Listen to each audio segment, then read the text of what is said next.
Good morning, good afternoon. Welcome to Two Chefs in the Dock.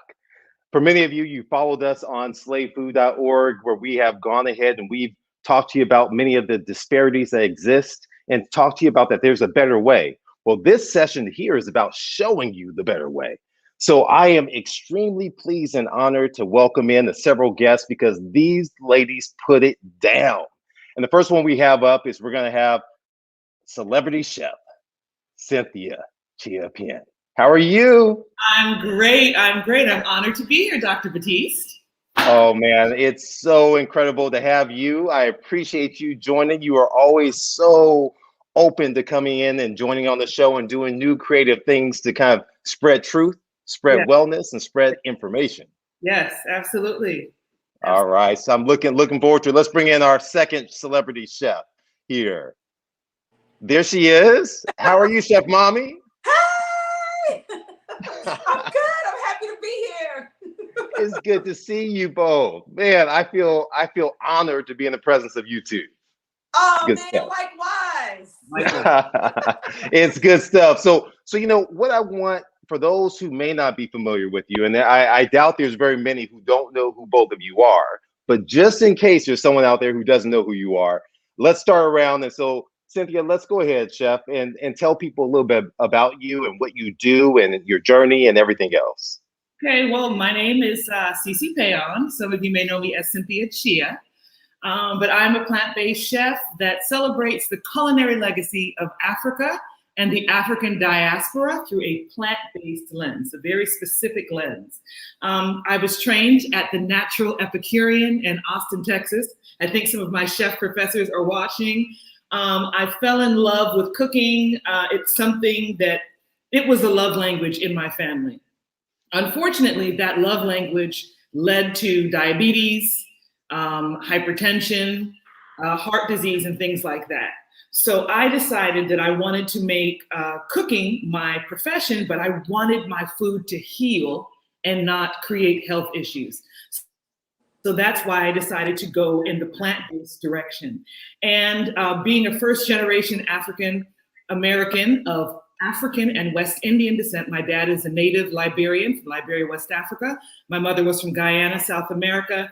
So being a first-generation American, I grew up all around this incredible culture of food.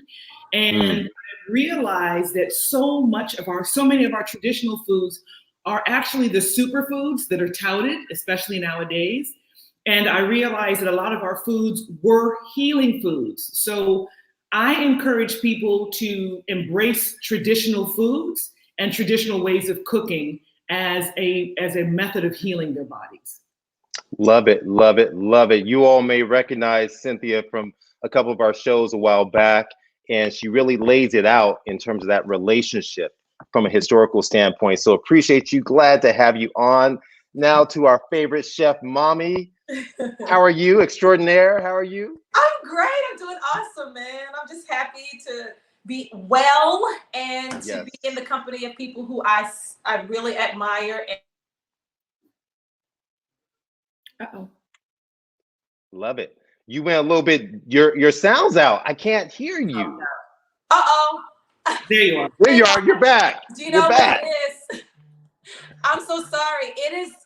I'm so sorry. Can you hear me now? We can hear you. I have 4 kids, and there is one that is upstairs on the top floor, and he's calling my phone right now. So that leads me to who I am. My Love name it. is Heather Martin, and I'm a singer. I sing in the gospel girl group trio Virtue, 1/3 part of that, and I am a mother of 4 and a wife. And my kids, I started doing this. I am Chef Mommy.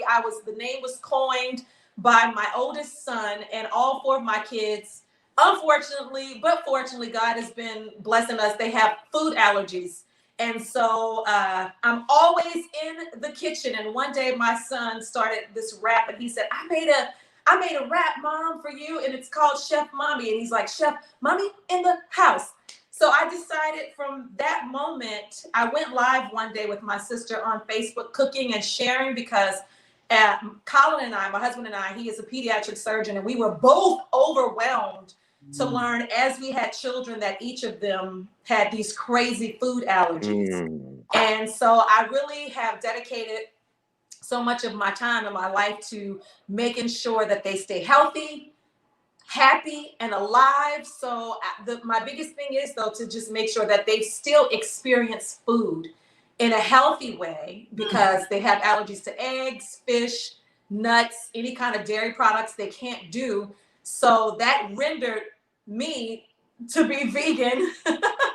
Even though my mom, we've been vegan for years and years and years, my mom has, but I wasn't. And so when they had these diagnoses, then I said, you know what, we should just switch over to being vegan. So I am the sole vegan in my home, but my kids will eat other things here and there. But everything that they eat out of this house is vegan, and it's nut-free, it's dairy-free. And that's really important. And that's what I do. I just want to spread the message out there about food allergies and teach people how to live and how to deal with them and make it kind of a normal thing, so that when they go somewhere, there is something for them to eat, and that people are aware that food allergies are, they're serious. So that's why I'm Chef Mommy. Love it. Love it, love it, love it. And so I'm not going to be cooking, but for those of you who don't know who I am, I'm an interventional cardiologist who has a passion about lifestyle, because I realize that this is the foundation towards health. And one of the things that you triggered my thoughts, Chef Mommy, is the fact that I tell patients a lot of times, the only difference between my patients who have heart disease and between everyone else is that they know it, and everyone else doesn't know that they have it. So I think it's a blessing in disguise that your kids manifested this sort of allergy, that you're able to refine their diet from such a young age that will add benefit throughout the longevity of their life, transforming their epigenes. And so I don't want to get too technical, but I get excited when I start talking about the power of food really in here. So so we're gonna get into this. So we're gonna go back in reverse order. So Chef Mommy, what are you gonna be preparing for us? And then we're gonna move over to Chef Cynthia. So we were talking this month is Black History Month, which is wonderful and amazing, and it has such a great legacy for all of us. And the thing that I always try and tell our kids, we can still have traditional dishes. The thing that we're gonna put a play on today is collard greens. And a lot of people make collard greens. There's tons of different ways to make it, but of course we want to teach you how to make it healthy, so you feel you have options. Now, if you guys don't know, Dr. Batiste, when we were planning this, he kept saying that he is into teaching his patients how to make bowls. And it's so funny. So last week I started practicing, like, let me see what I could do with a bowl with the collard greens. So I want to teach everybody how to make a traditional collard green without the meat. You don't have to cook it for 25 hours. You don't need the meat, but we'll give you the meat flavors in this that are going to be plant-based and low sodium, because that is a problem for all of us as African Americans, whether you want to face it or not. You have got to deal with that sodium. So I'm going to do a soul food bowl, but collard greens is what I'm going to cook for you, because the rest of it you can figure out how to make on your own. I'm getting hungry right now, but tell us what you have in store for us, Chef Cynthia. What do you have for us? So again, I am about connecting the dots of the African diaspora and food. And so the two things that I'm going to highlight, well, I'm also doing collard greens, but my collard greens are going to take the place of kind of like a cabbage roll. Our collard greens are going to be the wrap that we place ingredients into. But what's going to be unique about this dish is we are using picadillo. And picadillo is a dish from Cuba. And it is basically a meat dish, but I haven't used meat. I've used impossible this time. You can use mushrooms. Anything can take the place of meat. But it has raisins, it has capers, it has olives, onions, garlic, scallions. It's this really beautiful tomato-based sauce. And we're going to mix that with some farro. And the reason we're using farro is one of the most, it's an ancient grain, which means it's been unmessed around with. While it has gluten, it's going to have less gluten because it hasn't gone through all the processing. It's been around since the days of Mesopotamia. and it is incredibly good for your heart health. It's a super nutrient, substantive, dense grain. And so we are going to stuff our collard greens with picadillo from Cuba and farro. Love it. I just wish we could transfer and be in each other's kitchens so I could have some. Tell me about it. Tell me about it. I mean, the sad part is once my mouth moves from watering, from like wanting to taste it, I start thinking about all the health benefits of like all the stuff you guys just threw out there. So, ladies and gentlemen out there who are watching, that's my role. I'm not cooking anything except I'm helping to cook up health. I'm helping to write your prescription, so in that way you don't have to come and see me or Chef Mommy's husband either. That's the goal, right? That's the goal. Keep you all away from us. So let's get at this. So we're gonna start with so Cynthia, do you want to kick it off, and let's start with yours? Sure. All right. So I talked about the greens. What's great about this dish, there are like 3 different ways you can go with this dish. Using some sports vernacular, you can go hard in the paint, and you can have these greens raw and stuff them with these ingredients, because these other ingredients are already cooked. So that's one way you can do it. You can blanch this and stuff it, so it's kind of cooked, but not really. Or you can blanch it and then bake it.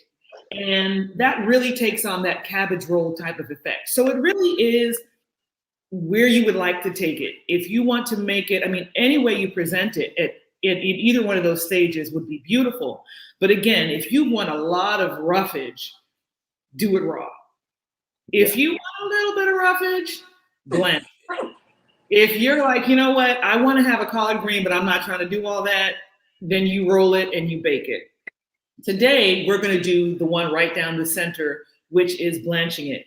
And we were talking off camera, and I must say this. I'm so excited about the fact that Chef Mommy and I are showing you different ways to cook collard greens, because there is not one way to prepare anything. That's right. Especially in this day and age. Break it down. Working towards eating healthier. There are some people that believe if you fix collard greens, they have to cook for 4 to 5 hours. You either have to have a ham bone or a turkey neck bone and all kinds of cubes of Bouillon, yes, cubes and all that kind of stuff. That's what takes your collard greens from a healthy dish to a dish that's contributing to disease and bad health. So we're bringing these dishes back over. And this is an example of how to have these dishes in it's kind of a twist. And my twist is, this is also in honor of Black History Month, because Black history is not only African-American history, it's Black history, period. So enough, I'm gonna cut off the roots of this. I have my water that has boiled. And then I took off the heat, and you see this leaf is not that big, but if you really want a substantive sized roll, you can I'll show you how you can interlock the two leaves to make it even bigger.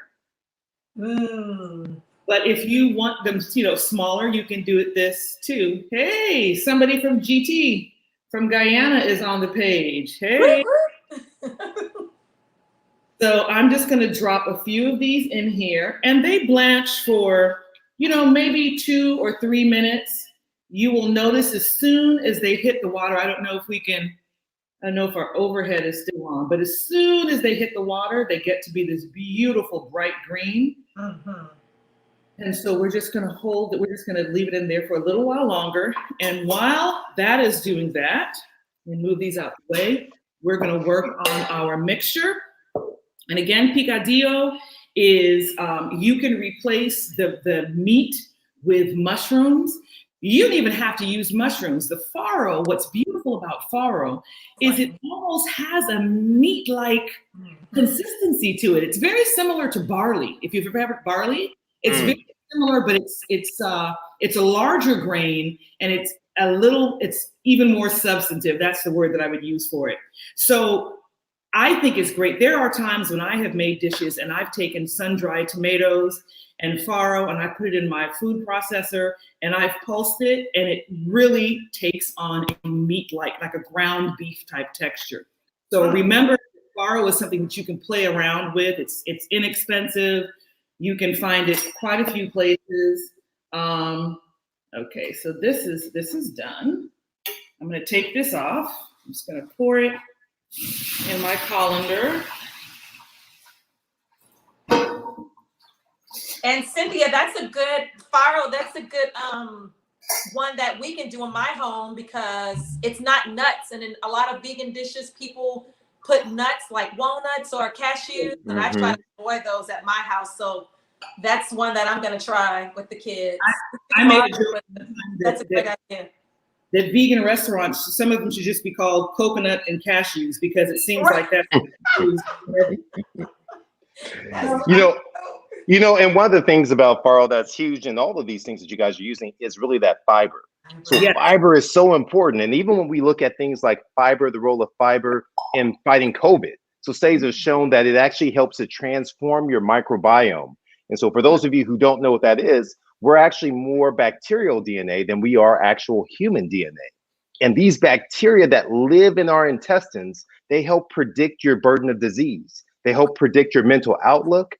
They actually help predict your immunity. And so when we feed the good bacteria, the good guys, all of a sudden they rise up and they come to our defense. And so adding things like farro is huge, and the collards and everything else. That's wonderful. Oh yeah. Yes, fight for me, Pharaoh. What's great about this too, the greedy person in me, I always talk about how I love all these different flavors in a bite. And this dish gives you everything in one bite. So we've got probably about a cup and a half of farro. It's very, very simple to make. You boil like 2 or 3 times the amount of water. You let it boil in there for about 30 minutes and you drain off the water. It's just that simple. We are using whole farro, and that's the one where the grain remains intact, and so it gives you the most nutrients and flavor per serving. And it takes the longest cooking time, but good things take time. So we're not mad at that. You can also find it. I've seen it at Trader Joe's. They have like a 10-minute farro.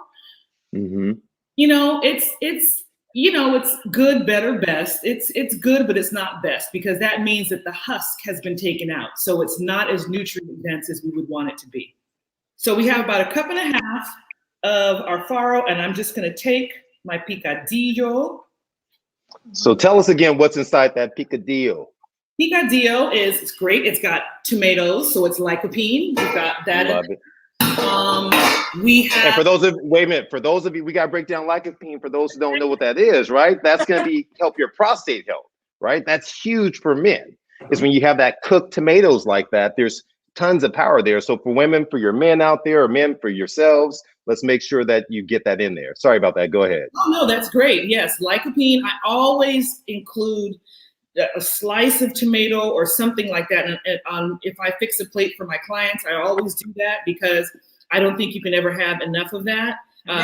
Ketchup does not give you lycopene, so we don't want to do it like that. So we have mixed it up, and this is what it looks like.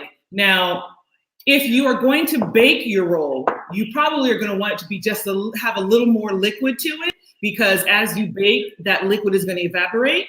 But for the application that we're doing, where we've blanched our leaves and we're stuffing it and we're basically eating it, this is perfectly fine because you don't want it to be runny.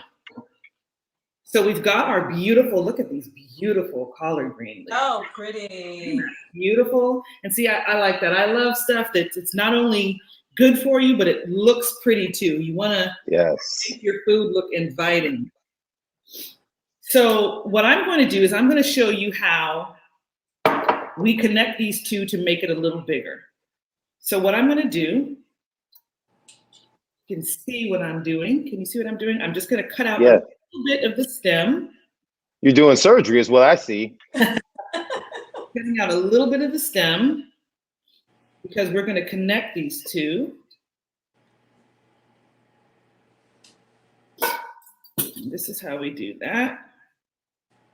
Just look at that. Man, Colin, if you're listening, man, I think she's out for your job, buddy. She's out for your job. All right.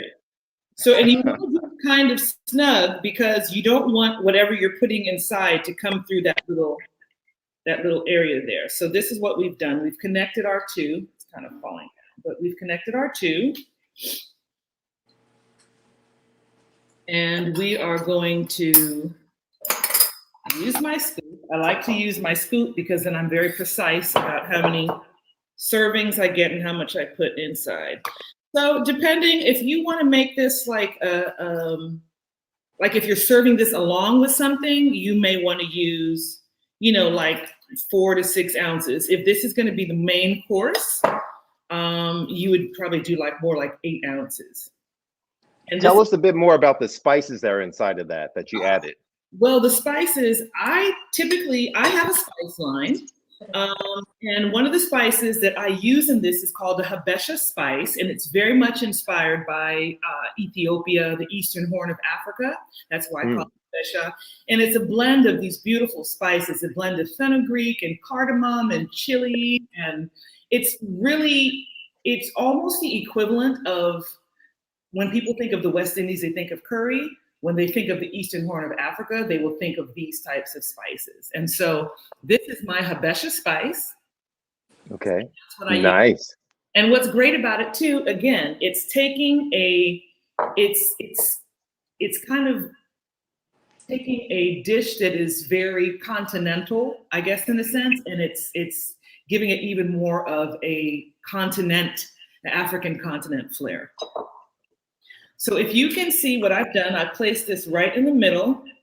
I probably actually placed this too high. Let's move this down a little bit. Okay, and you're going to fold in the sides. And this is great. These leaves are they're like totally pliable. So this looks like this is a healthier version of a burrito almost. Absolutely. With spices. Absolutely. And we're just going to roll it. And you're going to use these outer fingers to kind of hold things in place. And you're just going to roll it. And there you have it. Boom. Love it. Now, what you could do, again, this is ready to go. It's ready to eat. We've talked about if you wanted to do a raw version, or if you wanted to bake this, you would now put this in a pan or a pot, like a shallow pot, and you would put about maybe 1/2 inch of water in there so it steams all the way through. You cover it with the lid or some foil for about 10-15 minutes and it's ready to go. Typically, you would have it in there for about 30 minutes, but that's because you're trying to actually cook it. We're not cooking it, we're just kind of warming it through. So that's the dish. That is the collard green roll that's stuffed with picadillo and farro and spiced with afkave Habesha spices. So I'll keep it. Amazing. Love it. So that's great because that's something that I can have on the go. Later. I'm sorry, what's that? You want me to plate it or do it later? Plate it later. Let's play it later, but I want to give it, and then later on when you plate it, we're going to give folks an idea of how much would that cost to make something like that, right? Because there's always a misconception out there that eating healthy is expensive. Yes. So we want to go ahead and let folks know, is it expensive or is it not? But I love it because I can have that in my car as I'm driving between hospitals. So yes. Thank you. Yes. All right, Chef Mommy, what do we have in store? What's going on? What we got? All right. So you guys know I'm from New Orleans, born and raised down there in Cajun land. And it was always so funny because people would be like growing up, but you don't eat, it's a long list of things that we wouldn't eat because my mom always knew that it was not good for us. So putting ham and pork in our greens was a no. And this is just how we've always done it. So I'm sorry, if you ever hear somebody screaming or loud noises, that's part of the mommy that we just mentioned. So in the greens, this is all you need. I have, and you just mentioned cost. I bought 1 pack of the pre-washed greens because one thing that people always complain about when making collards, when my mom would buy them, she hated them because she had to, they were whole and you had to wash them like crazy. But these are already cut and they're already washed and they're organic. And I believe I paid $5 for this, probably $4.99, $5 for this package of greens. And the equivalent to me would probably be 3 small like bushels of greens if you didn't buy them in a pack. And I have here, I'm gonna turn mine and I'll show you how easy it is to make it. I have some olive oil. Olive oil to me in this dish, I'm making it like my mom makes it. And it's so funny because there are things that people do, like Cynthia was just telling us a great story. I'll let her tell it later because it was super funny off camera about, you know, just traditions that are passed along. You don't know why you did it, but I do it like this because my mom does it. And although we're doing, you got it from your mom. Yeah, I get it from my mama. So I have 1 white onion chopped here. Well, actually, I have half a white onion chopped here for what we're gonna do. And she usually goes in with the onion. All right, so I'm gonna have to jump in here because this is phenomenal. So a couple of things. One is that what we know already, kicking this off, is we know that onions are part of the allium family.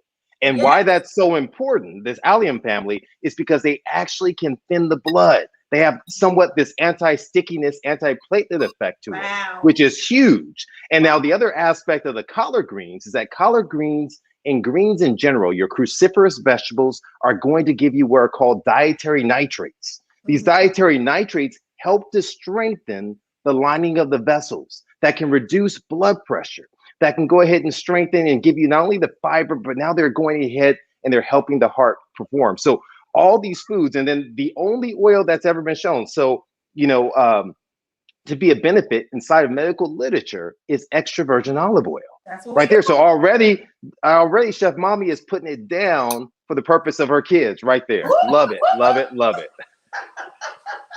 Okay, so we have, look, you about to make me scream up in here. I'm about to be like, preach, wait, preach.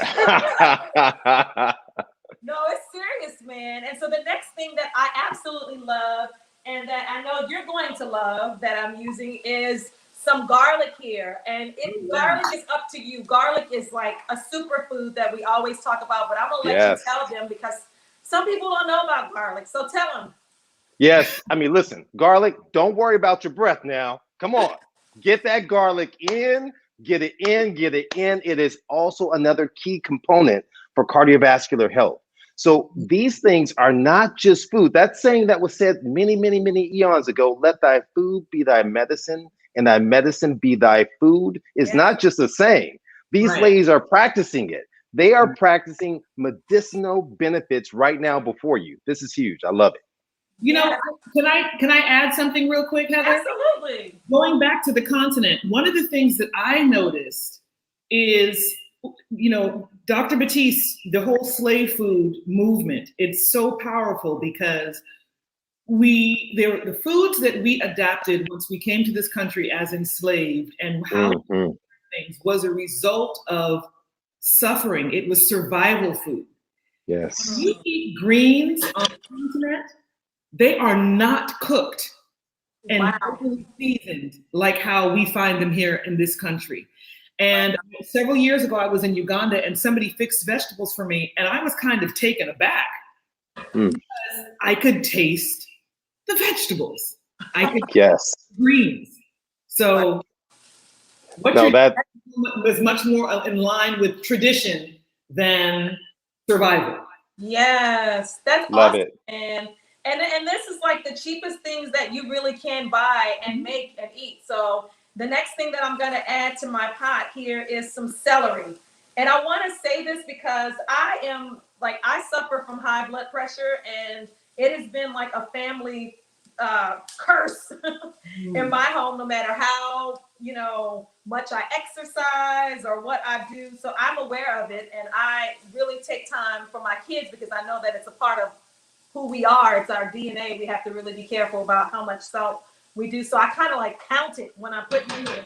Now, so I noticed with collard greens and with celery, I just put 2 stalks of celery in this pot because I just like the way it tastes in collard greens. I do. I mean, I know people don't do that. And I also have here some red bell pepper. Well, this is red and yellow because I like the color, and I like the idea of eating very colorfully, because that is where all your nutrients and your vitamins are. And I know there's so much that we can say about celery and bell peppers. I'll just throw in this while I tell you, but when I put this in, my mom always puts a sprinkle of, you can go without salt if you would like, but she always does a little bit, a sprinkle in the pan. She layers her seasoning. So I have adapted all of her things that she does. So I go in with my collards, and guys, I kind of layer them with a little bit more olive oil. And these are a lot of collard greens. And I'm going to show you. So I layer it, and I use, Cynthia, by the way, your spices are the bomb. I use them when they don't even make sense in a dish, just to see what I'm going to get. So I throw all kinds of stuff in the pot. When you're working with me, I sometimes work by the spirits. So I love it. I love it. Now, I'm going to tell you what I tell people when I do my cooking class, what I used to do pre-COVID, is I tell them, listen, one of the things you have to recognize is how many milligrams of sodium are in one teaspoon of salt.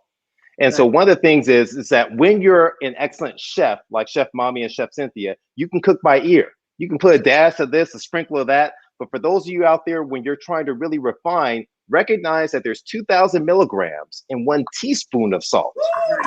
One teaspoon of salt. So you want to be very methodical in your approach, and recognize too as well, certain things will give you a salty like flavor, and celery is one of them. And lemon are one of them. Yes. And the collards, you don't need a lot of sodium with it. I'm just going to briefly tell you all the rest of the things. When you are doing this, I have garlic powder. I have onion powder. I'm New Orleans, so I do something else that might be a little odd to you.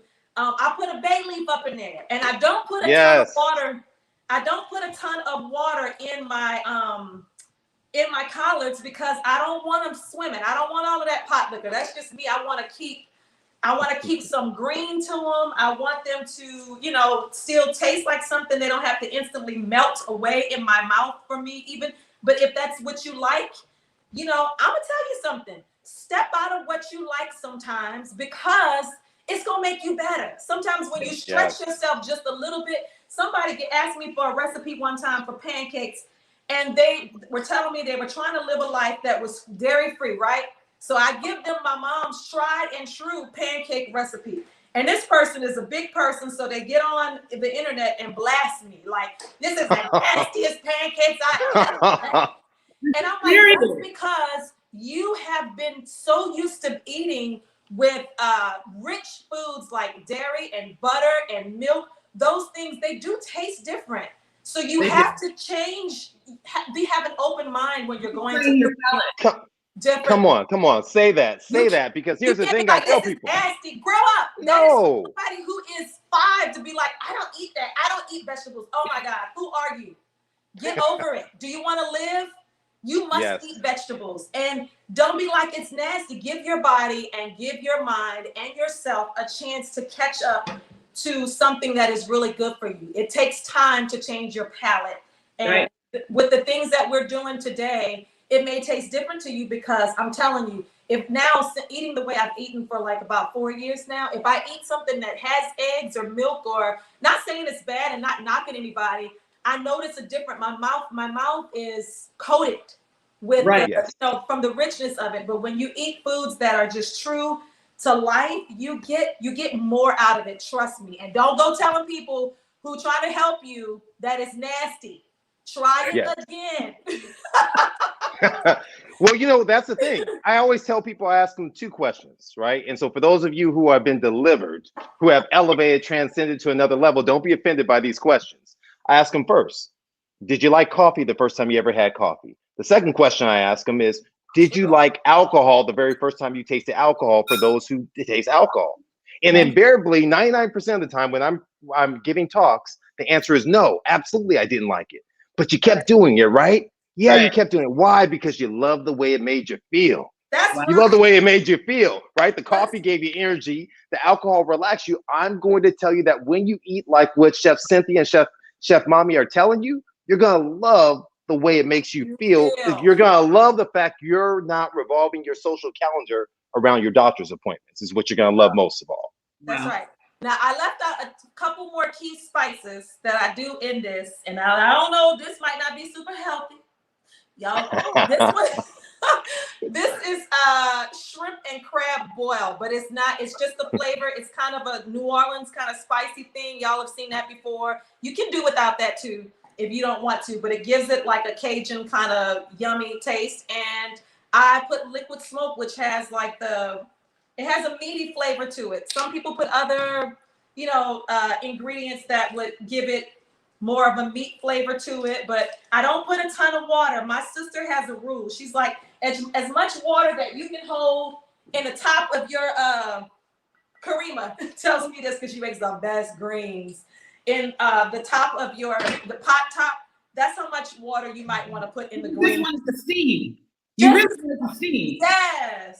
Steam, because that breaks down the cell walls and that makes it more bioavailable. So that's what yes. About it. Yeah. That's right. You don't want to drown them. So I'm just gonna steam them.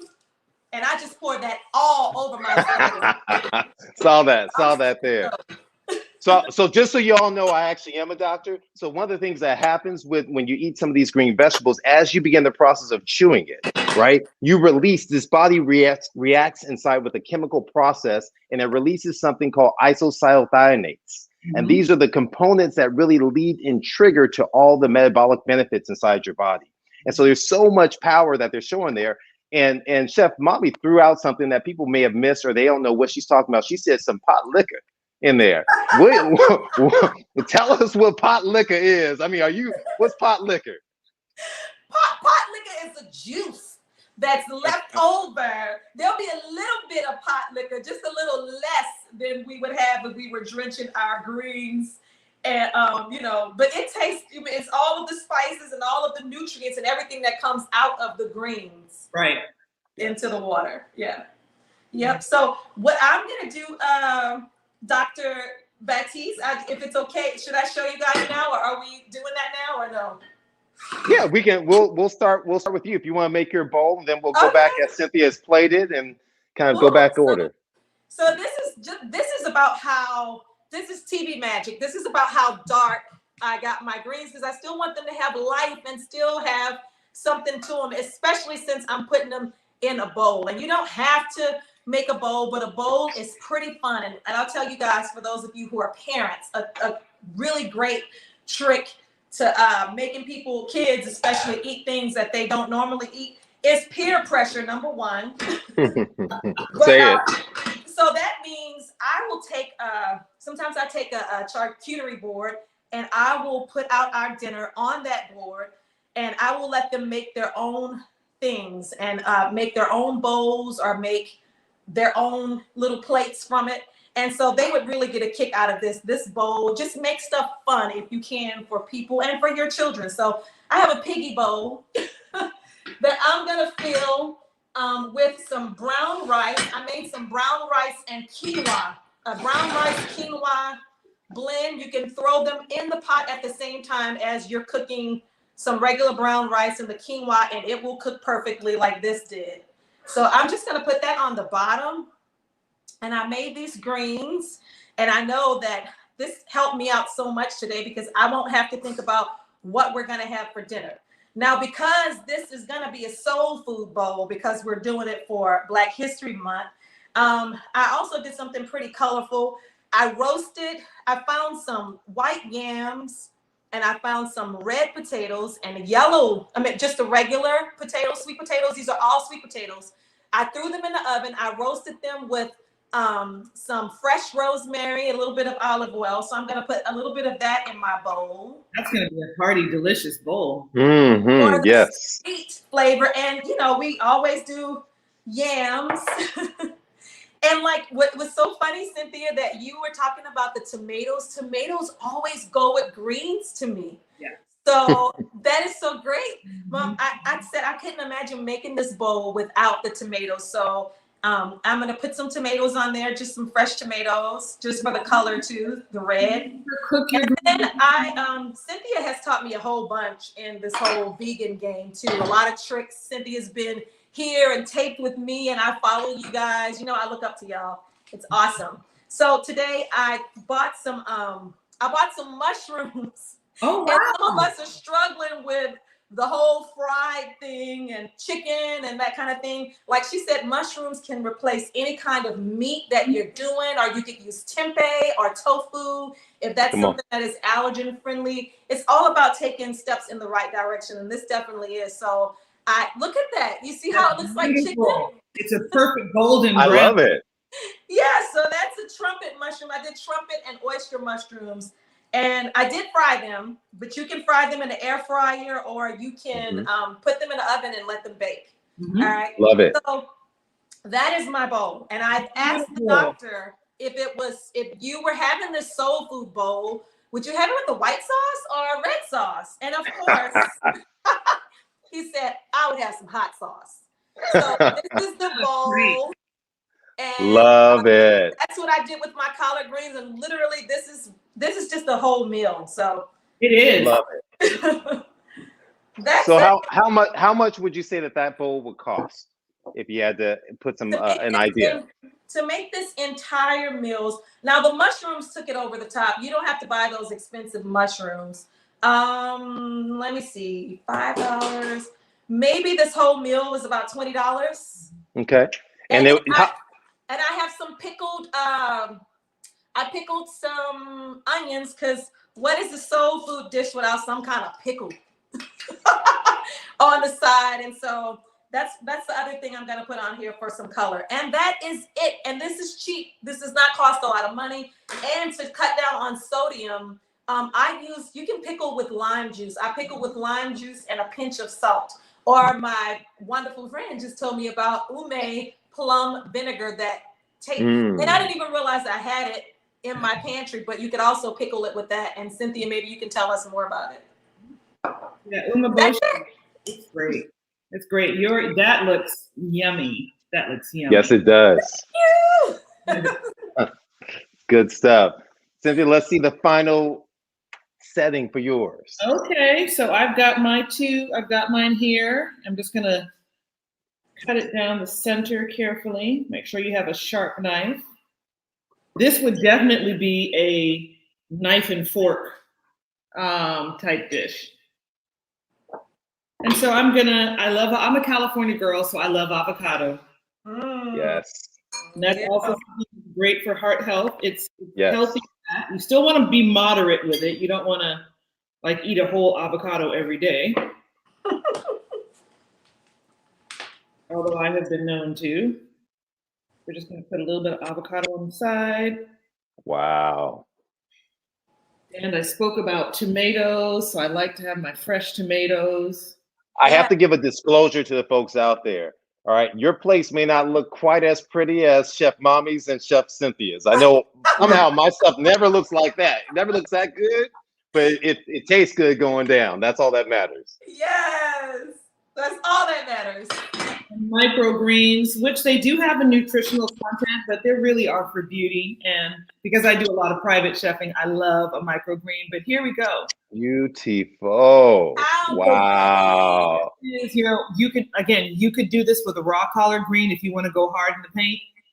This is a blanched collard green, or you can bake it, but what's inside is already cooked. So here we go.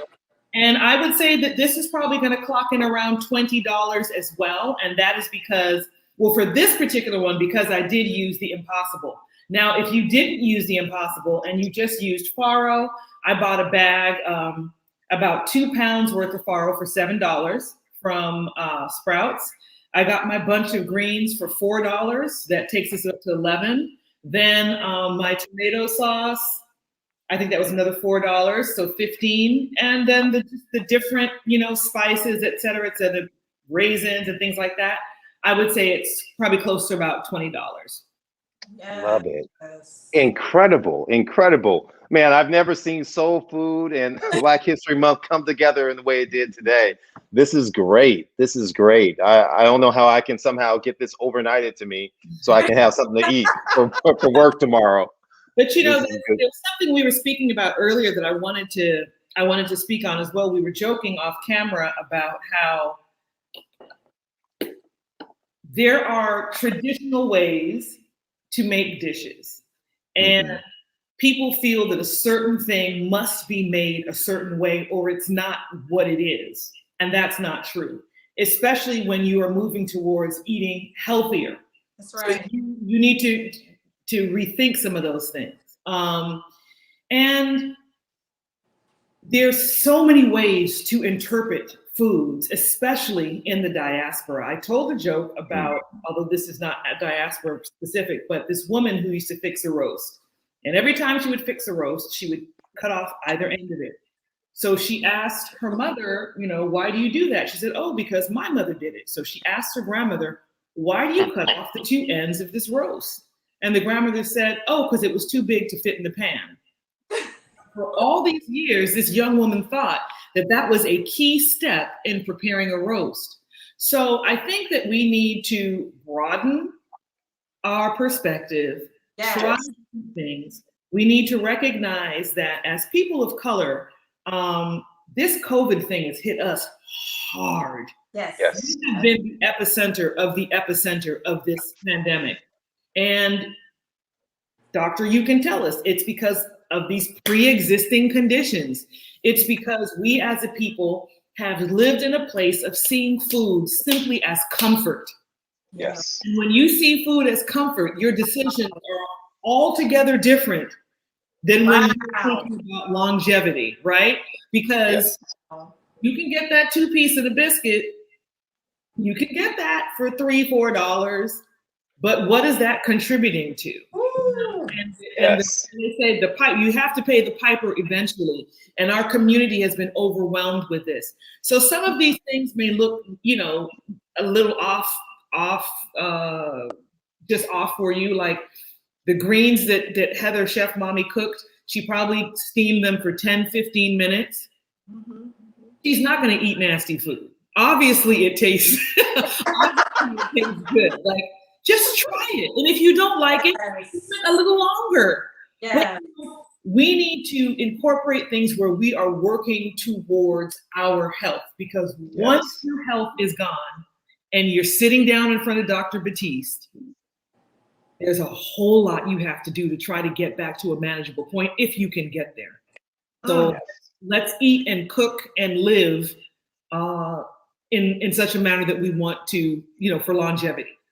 Ooh, I have to say, can I interject? Please. I have to say amen to that, because all the time when you have, I think, changing your perception and the idea that you're eating for comfort, oh my gosh, it's like light bulb, and it's like mind changing and life changing. And especially for me, feeding kids who have food allergies and challenges, I tell them that all the time. Mm-hmm. Like, let's let our whole, the festivities and stuff, let it be fun because you're fun, not because of what you're going to eat, because it will mess you up every time if you're trying to eat all the stuff that you cannot eat. So quit thinking of food like that. Change the way you think about food. And I know that's like huge and maybe even horrible for some people, but it is life-changing and it's life-saving. Yes. So that's an excellent point. I actually am cooking for a professional athlete now, and he's Caucasian American. His family's Caucasian. And I came home one night and I called my husband as I was driving home, and I said, do you know what I realized? And he said, what? And I said, we as Black people eat way too much on our plates. Way too much. He was like that. He said, Cynthia, but think about it. It's a result of food insecurity. In many ways, it's kind of passed down from generation to generation.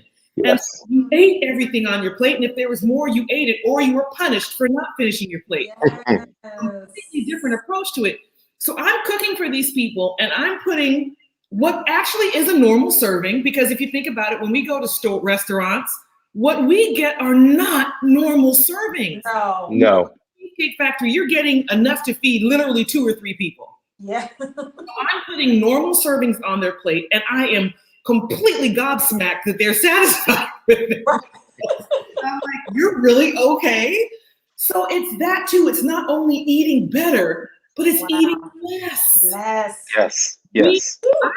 I have had to learn what it feels like to be satisfied because I only know eating until I literally cannot eat anything else. Me too. Well, you know, I mean, one of the things is that when you look at some of our habits, and you guys both spoke wonderfully about the level of comfort food and the role it plays with things. What is comfort food oftentimes comprised of? It's going to be comprised of a mixture of salt, sugar, and fat.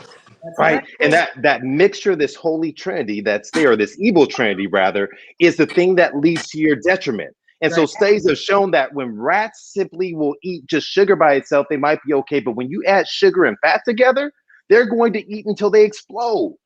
So Wow. right now we live in environments of stress, these crucibles of conflict that are there that are then heightened by this ready access towards nutritional food-like substances that then trigger all of the hormones that give us this false sense of relief, this sense of, oh, I'm better, because it does temporarily blunt that cortisol release. It temporarily raises the serotonin and makes you feel better for a moment. But it's fool's gold. It really isn't to your benefit, it's to your detriment, right? And so what we're doing right now is we're showing you that there is indeed a better way. It doesn't have to be costly. It doesn't have to be something that is subsidized by the government, where government subsidized food has been shown to equate to cardiometabolic disease. Oh, absolutely. That means diabetes. That means obesity. That means heart disease. That means you keep me in business. That means you fund my kids going to college. That means you're funding my retirement, right? So the question is, stop, put me out of business. That's what this is about. Putting people like me out of business and redirecting you back towards your health so your mind is well. That's the key. So you have clarity of thought. So you're able to live a life of purpose and intention. That's really the goal, right? So we're not living, and the last thing I'm gonna say with this is that, I mean, Heather, you brought up one component, and Cynthia, you brought phenomenal that I've touched on. But the one is, we oftentimes eat because of our social environment. We're eating mindlessly. We're eating, we're focusing on, oh, I can't wait for this holiday or that holiday. What are we gonna eat? You're really craving that social interaction. You're craving that interaction with people where you're able to kind of have comfort, because when you're stressed, also a hormone that's triggered at the same time is oxytocin. That oxytocin makes you want to go around others to connect. To connect. You're looking for that connection. And what COVID has done is it's made us not have that connection. And so we're seeing this rise in the pandemic of the pandemic 15, the quarantine 15. We're seeing a rise in these comfort foods, and we need more of this. We need more of this interaction, this social interaction that happens even remotely, but amongst ourselves. So ladies, I can't thank you enough for this. I hope this is a start of something good to come in the future, because listen, for those of you out there who are watching, share this, please, if you found it beneficial, right? I mean, if these incredible ladies right here have blessed you, check out Chef Cynthia, check out Afkave Foods. Well, I'm gonna let you tell folks where to follow you, Cynthia and Heather, where to follow you, where they can get your products, where they can learn more. Heather, you can tell them about your music. If they don't know who Virtue is, I don't know what rock they've been under, right? I mean, come on, what rock they've been under, but you know, you can break it down for them, all right? So I'm gonna let you guys kick it to you guys and let you guys close things out. Okay, well, I can be found on Instagram, Pian, Pean. My company is Afkave, which is an acronym for Afro-Carib Vegan, Afkave. Afkavefoods.com is where you can find my spices. And this is my maple jerk syrup that is, if I do say so myself.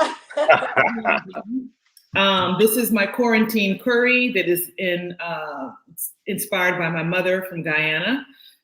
This is the Habesha spice that is inspired by the Eastern Horn of Africa. And this right here is my tofu scramble magic. And I created this specifically because tofu is one of those things that when people transition their diet, they try to eat it, and it tastes like absolutely nothing unless you know how to season it. And so what I have done is I have created like the perfect one-stop mix to put, if you're getting rid of eggs, you can put this on your tofu scramble and it gives it an egg-like flavor. It's nutrient dense because it has turmeric, which has curcumin. This has black pepper in it that activates the curcumin, that makes it It makes it It makes it bioabsorbable for your body up to 2,000%. Heather's got them. I got them too. Good stuff. Everything from they sprinkle on their popcorn. There's all kinds of ways to use this. So agavefoods.com is where you can find this. And I am CC Pian on Instagram, and you can follow me there. Wonderful, wonderful. Love it, love it. So, Chef Mommy? If you don't listen to Virtue, like he said, what is wrong with you? What's up? Get our music, all the music. You can find it anywhere, on any place that you can get music. What I said like 25 times because I feel like I'm running towards the end. We also have something that God gave to us specifically. I think he was trying to prepare us for this crazy turn of events that happened with COVID and just everything. And he put on our hearts to do a devotional book, and it's available. And a lot of people don't know it. They don't have it. It is on, you can get it on Amazon. It is a 31-day devotional. I haven't put out any products with Chef Mommy, but you can follow me on YouTube. I'm the Chef Mommy. Subscribe to the videos. I've been down without the videos for a minute, but I will put these videos there as well. And if you follow me on Instagram and just share whatever we share with you, I feel like it is worth sharing. So when you see something that we do, please just share it. If it blesses you, bless somebody else, pass it on. But my Instagram name is the Chef Mommy, and on YouTube I'm also the Chef Mommy. Subscribe, get the new music. And stay tuned, because as God gives things to us and gives things to me, I'm going to share whatever he gives with you guys. And one thing I forgot, I'm sorry, Reclaiming Your Health. Every day I'm on Reclaiming Your Health, and you can find that on YouTube. If you just search Reclaiming Your Health, you've got about 24 episodes of me sharing recipes, plant-based recipes. So awesome. And this is what it looks like too. The covered girl. Let's put it up a little higher. Yes. So, love it. Yes, get it. Great. Love it, love it. Ladies, listen, thank you so much for this. Hopefully will not be the only installment of Two Chefs in a Doc. So I'm looking forward to getting back together and doing this again. We thank you all for tuning in with us, and can't wait to see you next time. Try this out. Have a healthy end of your Black History Month, and live well, be well, cooking up health for you. Take care. See you soon.